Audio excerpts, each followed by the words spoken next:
The downfall of the seven warlords, lessons on the dangers of unchecked ambition. Once upon a time, in a far-off land, there were seven powerful warlords who ruled over the seven kingdoms that made up the realm. Each warlord was known for their unique strengths and abilities, and they had all pledged to maintain peace and stability in the land. For many years, the seven warlords worked together in harmony, using their collective power to fend off any threats that arose in the realm. They built strong alliances with each other, and the people of the land lived in peace and prosperity. However, as time went on, the warlords began to grow restless. Each warlord coveted more power and influence, and they started to view each other as rivals rather than allies. They became increasingly competitive, each vying for control over the other warlords and their kingdoms. Eventually, the tension between the warlords reached a breaking point. The seven kingdoms were plunged into a fierce and bloody war, with each warlord leading their armies into battle against the others. The war raged on for years, with no clear victor emerging. The people of the land suffered greatly, as their homes and villages were destroyed, and their families torn apart by the fighting. Finally, one of the warlords, a wise and noble warrior named Akira, realized that the war was futile. He knew that the only way to end the fighting was for the warlords to work together once again, as they had done in the past.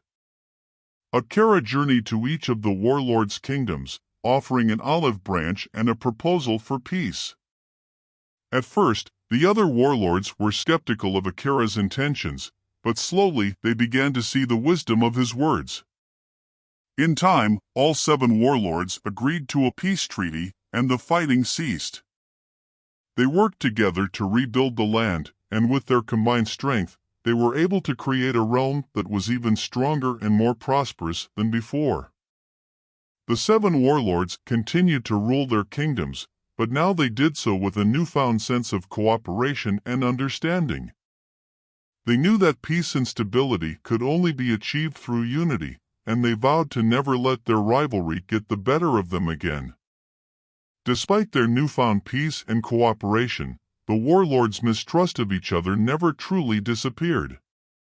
Each warlord secretly harbored a desire for more power and influence, and they were always looking for ways to gain an advantage over the others. As time passed, tensions began to rise once again. The warlords were still committed to maintaining peace, but they could feel the threat of conflict growing once again. They knew that it was only a matter of time before their fragile alliance shattered. One day, a powerful sorcerer appeared in the realm.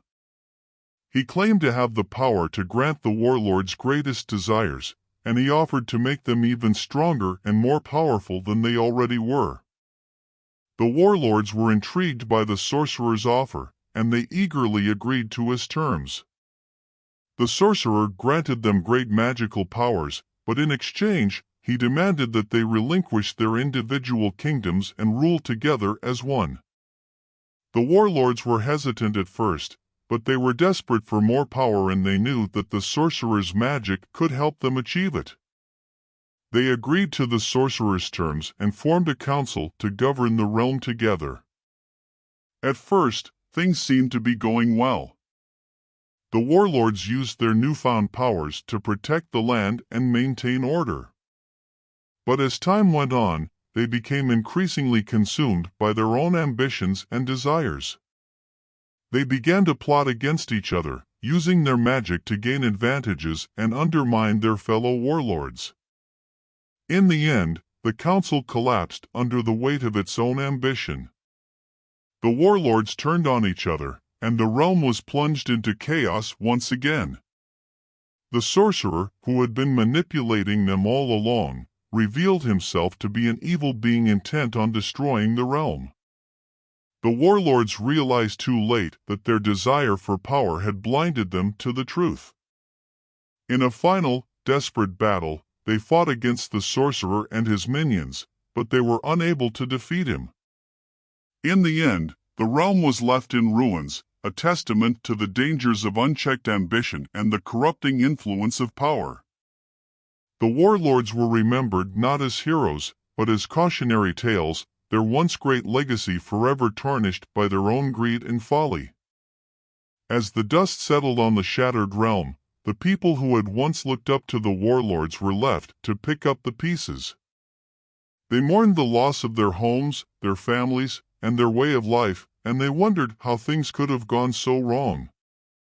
Through their grief, however, the people also began to see the truth that the warlords had failed to understand, that power, unchecked, can be a dangerous and corrupting force, and that true strength lies not in domination, but in cooperation. As an African proverb goes, if you want to go quickly, go alone. If you want to go far, go together. The warlords had tried to go quickly, seeking power and glory for themselves, but they had gone nowhere. It was only when they had worked together that they had achieved true greatness. In the end, the shattered realm was rebuilt, not by a council of warlords, but by a group of humble farmers, merchants, and artisans who had banded together to make a better life for themselves and their families. They knew that true power lay not in magic or might, but in the strength of their community and the bonds that they shared. And so, the people of the realm learned the hard way that power, like fire, must be handled with care. They vowed to never forget the lessons of the past, and to work together to build a better future, one where everyone had a voice and a place at the table.